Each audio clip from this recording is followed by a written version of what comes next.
নারী পুরুষের সমান অংশগ্রহণ সমাজের সার্বিক অগ্রগতির জন্য জরুরি। বেনজির টিটু।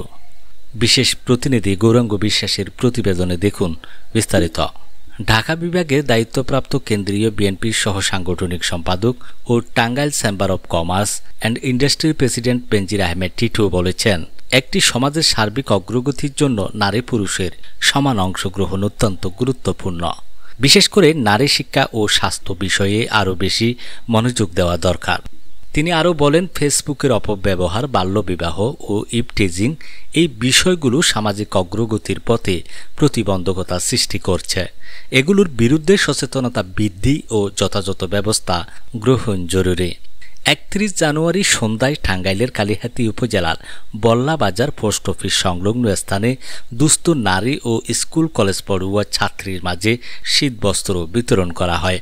অনুষ্ঠানে প্রধান অতিথি হিসেবে বক্তব্য রাখেন বেনজির আহমেদ টিটু। বিশেষ অতিথি ছিলেন উপজেলা নির্বাহী কর্মকর্তা শাহাদাত হোসেন, কালিহাতী থানার অফিসার ইনচার্জ আবুল কালাম ভূঁইয়া, উপজেলা বিএনপির সভাপতি নজরুল ইসলাম শোভা, উপজেলা বিএনপির সাধারণ সম্পাদক রফিকুল ইসলাম বিফি রফিক। এছাড়া অনুষ্ঠানে উপস্থিত ছিলেন চিত্রশিল্পী ও সাংবাদিক এলিজা চৌধুরী, যিনি নারীদের অনুপ্রাণিত করতে দিক নির্দেশনামূলক বক্তব্য দেন।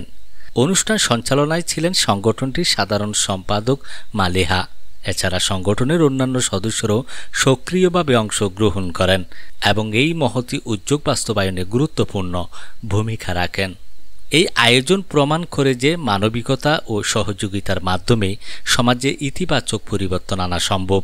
সাম্যের পথে সংগঠনটির নারীদের পাশে দাঁড়িয়ে শুধু সহমর্মিতাই নয়, বরং সমতার বার্তা ছড়িয়ে দিচ্ছে, যার লক্ষ্য একটি সুন্দর, সমৃদ্ধ ও মানবিক সমাজ গড়ে তোলা প্রয়োজন।